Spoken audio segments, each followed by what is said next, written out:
नमस्कार, आप देख रहे हैं वीआईपी न्यूज। मैं शकील साजिद। बढ़ते हैं आज की खास खबरों की ओर। कांग्रेस प्रदेश प्रभारी पीएल पुनिया का बस्तर दौरा अचानक रद्द हो गया, जिस पर भाजपा ने तंज कसते हुए कहा कि जनता के डर से पुनिया का ये दौरा रद्द हुआ है। इस पर पलटवार करते हुए कांग्रेस ने इसे भाजपा का मति भ्रम बताया है। भाजपा के नेता मति भ्रम के शिकार हैं। बस्तर की जनता ने बस्तर से भाजपा को मुक्त कर दिया है। अभी गए थे भाजपा के प्रदेश अध्यक्ष अरुण साव जी, नेता प्रतिपक्ष नारायण चंदेल जी एयर कंडीशन कमरों से बाहर नहीं निकल पाए। बस्तर की जनता से कोई संवाद स्थापित नहीं कर पाए। कार्यकर्ताओं ने भी उनके यात्रा से दूरी बनाकर रही है। ऐसे में भाजपा के नेता इस धोखे में न रहे कि बस्तर की जनता उनका समर्थन करेगी।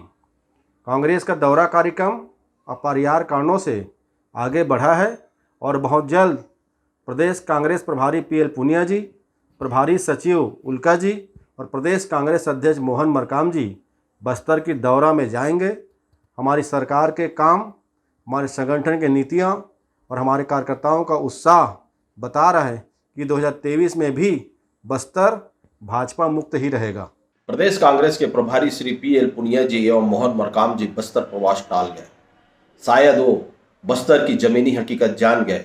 धरातल में उपजे आक्रोश, आदिवासियों के मन में आक्रोश को पहचान गए कि उनके 32% के आरक्षण को कम कर 20% कर दिया गया, जिसमें कांग्रेस ने हाथ में हाथ धरे बैठे रहे और उनको बचाने के लिए, उस आरक्षण को बचाने के लिए कोई कार्य नहीं किया गया। आदिवासी वर्ग यह जान चुका है कि कांग्रेस आदिवासी हितैषी नहीं है, आदिवासी हितैषी होने का ढोंग करते हैं।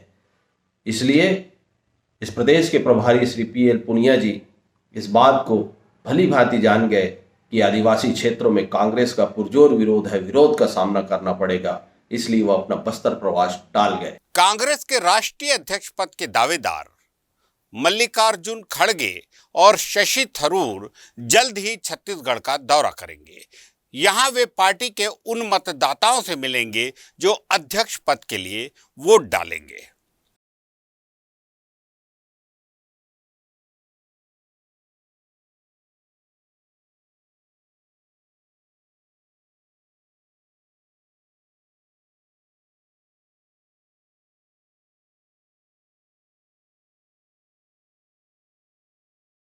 कांग्रेस नेताओं का बस्तर दौरा फिलहाल रद्द हो गया है। पार्टी ने अपरिहार्य कारणों से इसे स्थगित किए जाने की जानकारी दी है। बता दें कि 9 अक्टूबर से प्रदेश प्रभारी PL Punia, PCC chief Mohan Markam और प्रदेश सह प्रभारी सप्तगिरी उल्का बस्तर दौरे पर निकलने वाले थे। पदाधिकारियों का कहना है कि कुछ कारणवश दौरे को स्थगित किया गया है।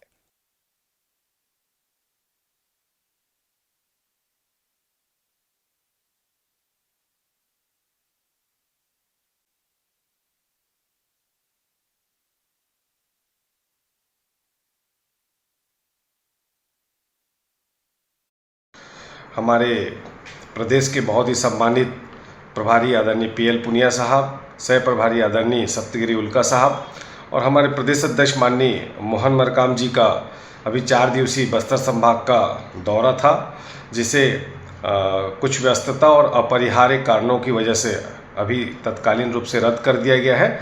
बहुत जल्द नई तारीखों की घोषणा के साथ हमारे नेता जल्द ही बस्तर संभाग का दौरा पुनः करेंगे। लेते हैं एक छोटा सा ब्रेक। छत्तीसगढ़ के मुख्यमंत्री भूपेश बघेल ने ग्रामीण अर्थव्यवस्था को मजबूत करने, गांव के पशुपालकों की आमदनी बढ़ाने शुरू की गोधन न्याय योजना। पहला राज्य छत्तीसगढ़, जिसने 2 रुपए किलो गोबर खरीदा। अब तक 75,06,000 क्विंटल गोबर खरीद पर समूह पशुपालकों को 293 करोड़ 94 लाख का हुआ भुगतान। 8,408 गौठानों में बने वर्मी कंपोस्ट से जैविक खेती में हुआ इजाफा। देश ने माना छत्तीसगढ़ के विजन का लोहा। अन्य राज्यों ने शुरू की गोबर खरीद योजना। अब सीएम भूपेश बघेल शुरू करने जा रहे हैं 28 जुलाई को हरेली के शुभ पर्व से 4 रुपए प्रति लीटर गौमूत्र की खरीदी। गौमूत्र से बनेगा गौ अर्क, लिक्विड खाद, कीटनाशक और अन्य जैविक उत्पाद। देश देख रहा है छत्तीसगढ़ का डेवलपमेंट मॉडल, जिसके केंद्र में है गांव, किसान और पशुपालक। सेवा जतन सरोकार, छत्तीसगढ़ सरकार। के अंगरी माँ देख दुनिया चलावते हैं। ओ राम सिखे बर ज्ञान गुरुकुल जावते हैं। छत्तीसगढ़ प्रभु श्री राम का ननिहाल। रामायण का सबसे लंबा वक्त प्रभु श्री राम ने जहां गुजारा, वह छत्तीसगढ़ आज भी राम गाथा को जनमानस से जोड़ता है मानस गान के साथ। मुख्यमंत्री भूपेश बघेल जी ने राज्य स्तरीय मानस गान प्रतियोगिता की अपनी पहल के साथ मानस गान की इस परंपरा को एक बार पुनर्स्थापित और पुनर्जीवित किया।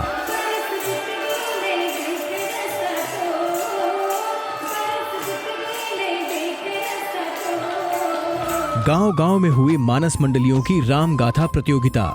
जिला स्तर पर मानस मंडलियों को पुरस्कृत कर उनकी पहचान हुई तथा राम रस में भीगी राममय प्रस्तुतियों ने सबका दिल मोह लिया और मानस मंडली होने की गर्व की अनुभूति से मानस मंडलियों को नई पहचान, नई खुशी मिली। इस अभिनव प्रयास के लिए छत्तीसगढ़ शासन माननीय मुख्यमंत्री जी को हम सभी कलाकारों की तरफ से बहुत बहुत धन्यवाद देता हूँ।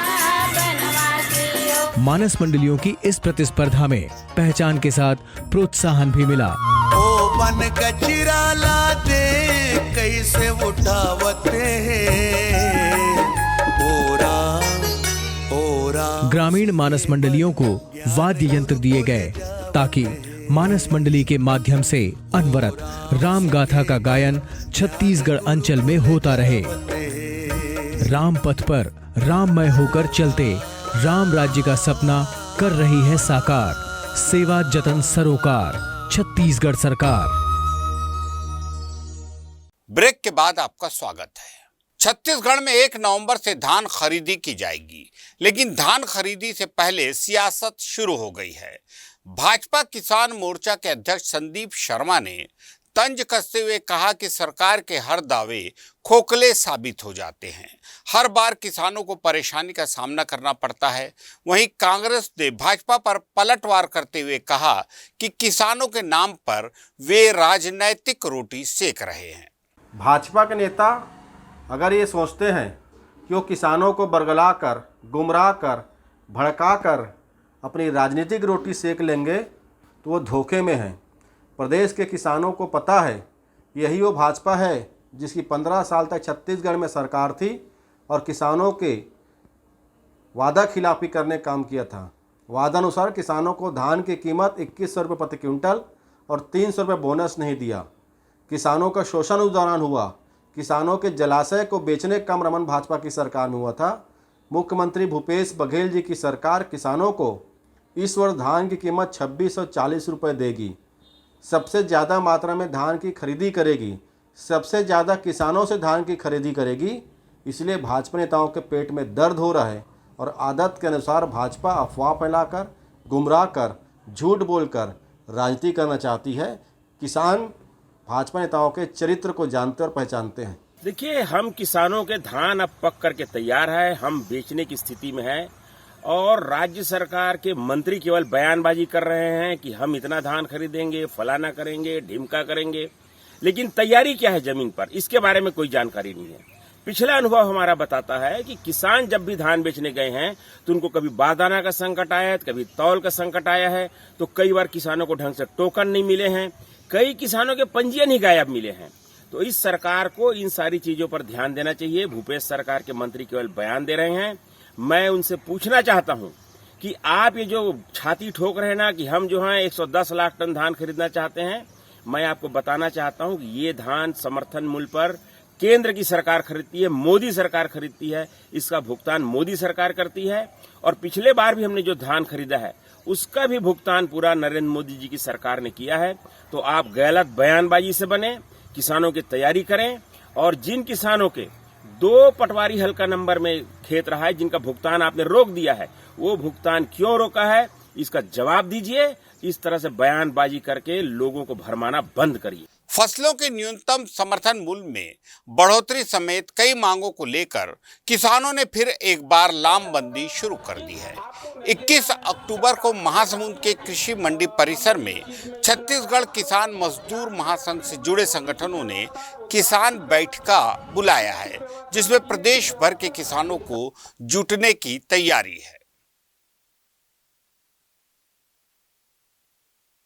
किसान महाबैठका होने जा रहा है, जिसमें हम केंद्र सरकार और राज्य सरकार से हम मांग रखने जा रहे हैं। किसानों के लिए एक न्याय और नीति बने, इसलिए हमने एक किसान महाबैठका करने का आयोजन किया है 21 अक्टूबर को।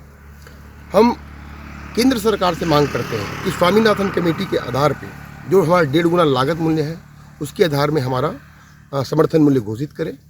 और दूसरी वहाँ पे मांग है कि केंद्र सरकार 12 महीना समर्थन मूल्य की गारंटी कानून दे, ताकि किसानों के लिए एक बड़ा पहल हो सके।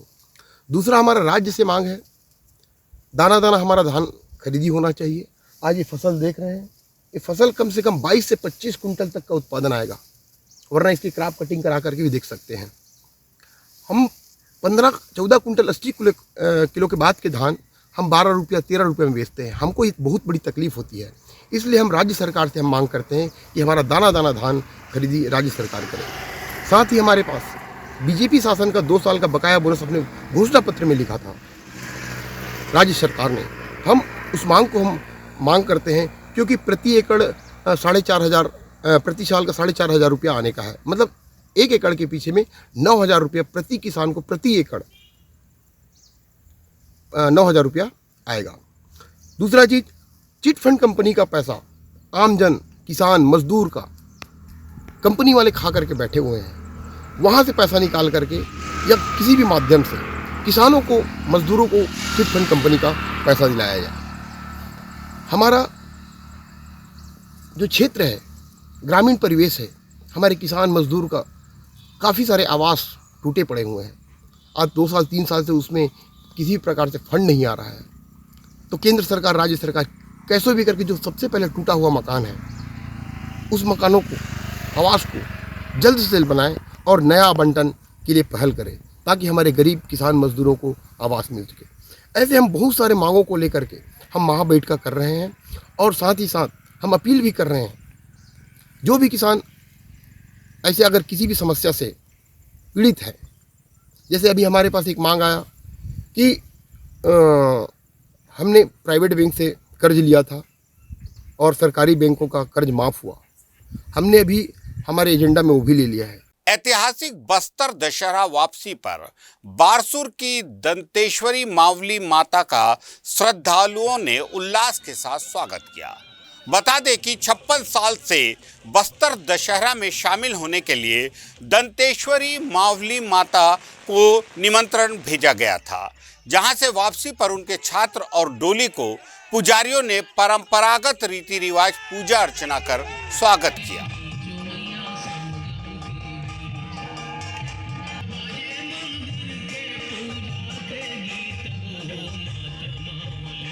ये 66 के आगे भी यहाँ से माँ मावली माता के नाम से अपना बस्तर दशहरा के लिए ले जाते थे, और इन्हीं के नाम से ही वहाँ पर मावली माता के नाम से मावली प्रगाव का नाम दिया गया है। आगे प्रवीण चंद्र भंजदेव के समय यहाँ से पूरे गांव वाले, पूरे परगन के, बारसूर परगन के लोग लाव लश्कर के साथ अपने राजा का न्योता के आधार पर दशहरा दिखाने ले जाते थे। दशहरा में हमारे जितने भी परगन के लोग हैं, देवी देवता जितने भी यहाँ पर कम से कम 200 देवी देवता हैं, और हमारे परगन के इस बारसूर परगन में कम से कम 100 परगन के गांव हैं। पूरे परगन वासी राजा का न्योता के आधार पर सन 66 के आगे इस मावली माता को ले जाकर वहाँ पर पैदल यात्रा कर दशहरा का काम करते थे। उसके सन 66 में राजा का मृत्यु हो गया गोलीकांड से। किसने मारा इसको तो हमको पता नहीं है, लेकिन जब राजा का सन 66 में गोलीकांड से मृत्यु हो गया। उसके पश्चात माता का कोई देख रेख करने वाला कोई नहीं था और न्योता देने वाला नहीं था, इसीलिए माता जी को ले जाने के लिए बंद कर दिया। बाद में 2021 में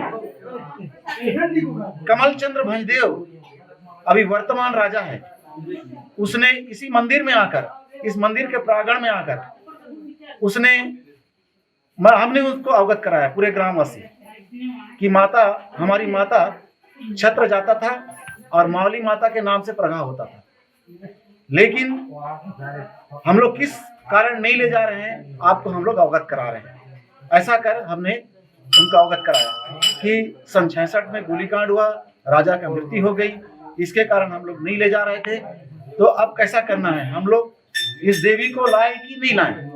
तो उसने आकर हमें 2021 में उसने न्योता दिया, आप मेरे न्योता के आधार पर आप लाइए, मैं उनको अवगत करूंगा या उनको स्वागत करूंगा।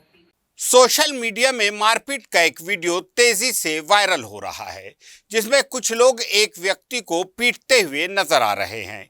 ये वीडियो बिलासपुर के तार बहार इलाके का बताया गया है। जानकारी मिली है कि जिसकी पिटाई हुई वह नशे में धूत था और एक होटल में ईंट फेंक रहा था, जिससे गुस्साए होटल प्रबंधन ने उसकी पिटाई कर दी। जानकारी मिलने पर पुलिस ने होटल प्रबंधन और उस व्यक्ति के खिलाफ मामला दर्ज कर लिया है।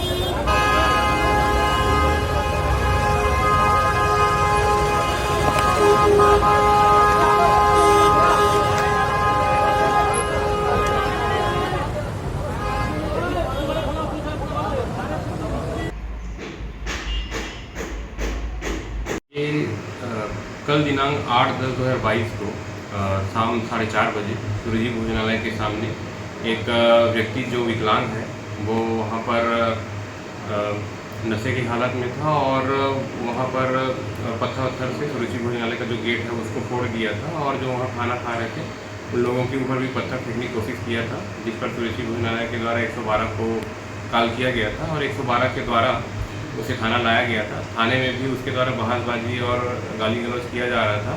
समझाने पर उसके नाम पूछने पर अपना नाम मोहम्मद अलम बताया था और नूतन चौक निवासी सरकंडा का रहने वाला बताया था। और जब मुलाहिजा के लिए उसको बोला गया तो वहाँ से वो चले गया था। उसके कुछ देर बाद जाके फिर वहाँ पर सुरुचि भोजनालय पर तो गाली गलौज कर रहा था। सुरुचि भोजनालय के द्वारा एक लिखित शिकायत थाने में दी गई है और कल दिनांक को ही शाम को एक वीडियो वायरल हुआ था जिसमें उक्त जो विकलांग व्यक्ति है उसको सुरुचि भोजनालय के सामने 2-3 व्यक्ति मारपीट कर रहे हैं। वीडियो को संज्ञान लेकर भी जिनके द्वारा मारपीट की गई है उनके विरुद्ध भी वैधानिक कार्रवाई की जाएगी। लेते हैं एक छोटा सा ब्रेक। छत्तीसगढ़ के मुख्यमंत्री भूपेश बघेल ने ग्रामीण अर्थव्यवस्था को मजबूत करने, गांव के पशुपालकों की आमदनी बढ़ाने शुरू की गोधन न्याय योजना। पहला राज्य छत्तीसगढ़, जिसने 2 रुपए किलो गोबर खरीदा। अब तक 75,06,000 क्विंटल गोबर खरीद पर समूह पशुपालकों को 293 करोड़ 94 लाख का हुआ भुगतान। 8,408 गौठानों में बने वर्मी कंपोस्ट से जैविक खेती में हुआ इजाफा। देश ने माना छत्तीसगढ़ के विजन का लोहा। अन्य राज्यों ने शुरू की गोबर खरीद योजना। अब सीएम भूपेश बघेल शुरू करने जा रहे हैं 28 जुलाई को हरेली के शुभ पर्व से 4 रुपए प्रति लीटर गौमूत्र की खरीदी। गौमूत्र से बनेगा गौ अर्क, लिक्विड खाद, कीटनाशक और अन्य जैविक उत्पाद।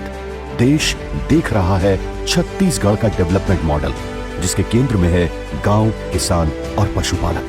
सेवा जतन सरोकार, छत्तीसगढ़ सरकार।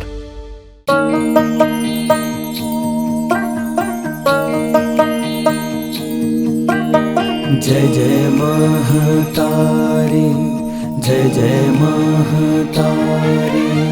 धान रंग माँ सजे धान रंग माँ सजे छत्तीसगढ़ महतारी। तोर कुराहे सरग जैसन जय जय महतारी। हसिया बाली हाथ में सोहे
के पर्वत कर गए ऋषि नर नारी, तोर को राहे सरग जैसन छत्तीसगढ़ महतारी। छत्तीसगढ़ दाई हे महतारी। ब्रेक के बाद फिर से आपका स्वागत है। ऑनलाइन सट्टे के खिलाफ रायपुर पुलिस लगातार कार्रवाई करती नजर आ रही है। पुलिस ने फिर एक बार शहर के तेलीबांधा इलाके में क्रिकेट ऐप के जरिए ऑनलाइन सट्टे का संचालन करने वाले 3 आरोपियों को दबोचा है और उनके पास से 6 नग मोबाइल, लैपटॉप, लगभग 5,000 रुपये नकद और हजारों के सामान जब्त किए हैं। मामले की पुष्टि करते हुए civil line CSP Virendra Chaturvedi ने बताया कि जुआ सट्टों के खिलाफ रायपुर पुलिस की कार्रवाई लगातार जारी है, जो कि निरंतर चलती रहेगी।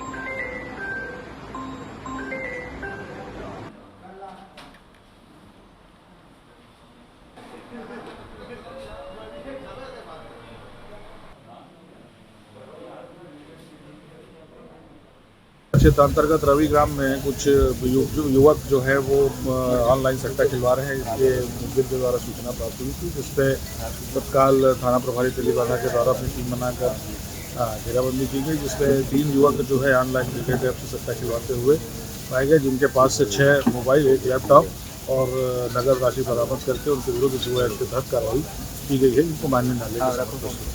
रायपुर के बीचों बीच बूढ़ापारा स्थित धरना स्थल और ठीक उसके बगल में मौजूद डंपिंग यार्ड हटाए जाने की मांग को लेकर पुरानी बस्ती इलाके के तमाम रहवासी और व्यापारियों ने आज धरना दिया।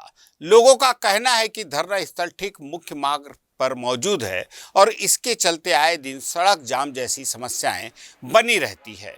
वहीं डंपिंग यार्ड से फैलने वाली बदबू और कीटाणुओं से महामारी और कई बीमारी होने का खतरा भी बना हुआ है।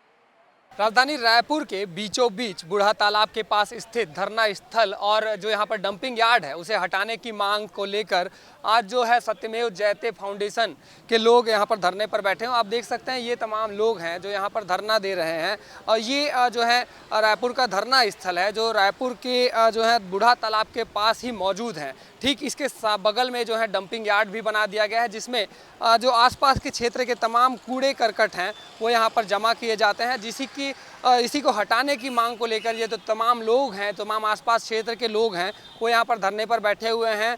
इनका मानना है कि इस धरना स्थल और डंपिंग यार्ड के चलते आसपास के लोगों को भारी परेशानियों का सामना करना पड़ता है। यहाँ इनका जिस तरह से आप देख सकते हैं रोड से भी ये बिल्कुल लगा हुआ है, मुख्य रोड है ये सड़क शहर का।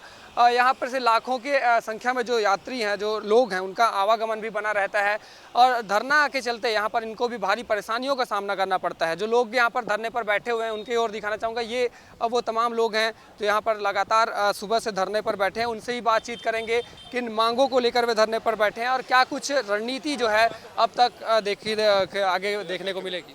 जी, क्या कारण है धरने पर बैठने के, क्या कहना चाहिए? धरना स्थल को हटाने का आदेश तत्कालीन कलेक्टर श्री सौरभ कुमार जी ने दिया था। आज 3 माह से ज़्यादा उस समय को हो चुका है आदेश को, पर उस आदेश का परिपालन नहीं हुआ है। तो धरना स्थल हटाने के आदेश का परिपालन प्रशासन करे, ये मांग के साथ में ये जो डंपिंग यार्ड है, इस डंपिंग यार्ड की बदबू से आसपास के क्षेत्र के लोगों का जीना दुभर है। दूसरा, इसमें जो गंदगी होती है उसमें अनेक प्रकार के कीटाणु जन्म लेते हैं, जिसकी वजह से बीमारियां फैलती है। तो इसलिए इस डंपिंग यार्ड को हटाना और धरना स्थल को तत्काल प्रभाव से हटाया जाए, इन मांगों को लेकर के क्षेत्र के नागरिकों के साथ आज सत्यमेव जयते फाउंडेशन और मध्यम वर्गीय नागरिक संगठन के माध्यम से हमने धरना दिया है। ये शहर के बीचों बीच स्थित है धरना स्थल, मुख्य जो सड़क है उससे भी लगा हुआ है, काफ़ी परेशानियों का सामना भी करना पड़ता है। क्या है, यहाँ पर आम पब्लिक का आवागमन है, उसमें जो है रोड को जाम करके जो है बाधित कर देते हैं। प्लस ये दानी गर्ल्स की छात्राएं हैं, वो इधर उधर भटक जाती हैं, सही समय से अपने स्कूल नहीं पहुंच पाती। और जो ये डंपिंग यार्ड है, यहाँ के जो रहवासी हैं वो आज के डेट में इतना त्रस्त है इस बदबू से कि उनको जीना खाना जो है मुहाल हो गया है। और हमारी जो सरकार है, महापौर एजाज ढेबर जी इसके लिए कुछ नहीं पहल कर रहे हैं और ना कलेक्टर साहब हमारी पहल को सुन रहे हैं। इसलिए आज हम इस धरना स्थल पे, ये धरना स्थल को और ये डंपिंग यार्ड हटाने के लिए हम ये धरना दिए हैं। दूसरा चीज़ ये कहना चाहेंगे, कांग्रेस से हैं आप और कांग्रेस के ही महापौर हैं, सरकार भी आपकी है, तो क्या बातचीत नहीं हुई आप? नहीं, बातचीत होती है लेकिन उसका कोई सोल्यूशन नहीं निकल पाता है कि हमको क्या करना चाहिए क्या नहीं करना चाहिए। जगह बहुत सारी है, नया रायपुर में है, पंडरी बस स्टैंड में है। अब नया रायपुर के लिए बोलते हैं कि भाई वहाँ सुविधा नहीं है, ना शौचालय का ना पानी का, तो यहाँ पंडरी में है शौचालय बना, पंडरी बस स्टैंड वहाँ से हट गया, वहाँ शिफ्ट कर दे धरना स्थल को। हम कुछ और भी लोग हैं, उनसे ही बातचीत करेंगे। ये जानना चाहेंगे किस किस तरह की परेशानियाँ आपको देखी? हम लोग को परेशानी तो ये डंपिंग यार्ड से है, प्लस आने जाने में दिक्कत होती है, एम्बुलेंस की दिक्कत होती है। कोई भी मरीज अगर सीरियस है उसको ले जाना है तो ये बैरिकेड लगा देते हैं, उससे हमको दिक्कत होती है। बच्चे जो पढ़ने लिखने वाले हैं उसको जाने में दिक्कत होती है। यहाँ पर कई बार एक्सीडेंट हो चुका है धरना के कारण, इसके कारण यहाँ धरना रखा हुआ है कि इसको हटाया जाएगा। ये तमाम मांगों को लेकर यहाँ पर जो धरने पर बैठे हैं सत्यमेव जयते फाउंडेशन और मध्यम वर्गीय नागरिक संगठन के लोग हैं जो यहाँ पर धरने पर बैठे हुए हैं। तमाम जो ये मांगे हैं कि धरना स्थल यहाँ से हटाया जाए और साथ ही साथ जो इसके ठीक बगल में डंपिंग यार्ड है उसको भी हटाने की मांग ये कर रहे हैं। कैमरा पर्सन साद के साथ अंकित मिश्रा की रिपोर्ट, VIP न्यूज़ रायपुर। स्कूली बच्चों के मानसिक स्वास्थ्य, दिव्यांगता जैसी कई समस्याओं और उनके समाधान के लिए बेटर स्पेस संस्था ने आज एजुकेशन समिट का आयोजन किया, जिसमें रायपुर, दुर्ग और भिलाई के कई प्राइवेट कॉलेज और स्कूलों ने हिस्सा लिया। क्या काम करना चाहते हैं, इनकी कितनी क्षमता है, ये तो मुझे वो क्लासिफिकेशन तो है, वो बच्चा ही रहे के आगे जो तो ये बेटर स्पेस एजुकेशन समिट है। ये छत्तीसगढ़ का पहला ऐसा समिट है जो मानसिक स्वास्थ्य, सेक्सुअल हेल्थ और डिसेबिलिटी, दिव्यांगता को लेकर हम लोग एक चर्चा कर रहे हैं। इस समिट में हमारी कंपनी बेटर स्पेस, जो कि एक for profit startup recognised company है, हमें मिला है grant USAID John Hopkins University US में और विलग्रो की तरफ से। हम सेंट्रल इंडिया के पहले ऐसे स्टार्टअप हैं जो ये काम कर रहे हैं और हम अपने स्टार्टअप को कंट्री वाइड रिकॉग्नाइज और रिप्रेजेंट कर रहे हैं। भारत से सिर्फ ऐसे 8 स्टार्टअप्स हैं जिनको चुना गया था इसके लिए।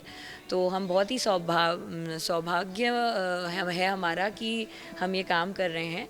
तो इस समिट में हमने बुलाया है रायपुर, भिलाई और दुर्ग के जाने माने स्कूल्स, कॉलेजेस के डिसीजन मेकर्स को, डायरेक्टर्स, VCs, प्रिंसिपल्स।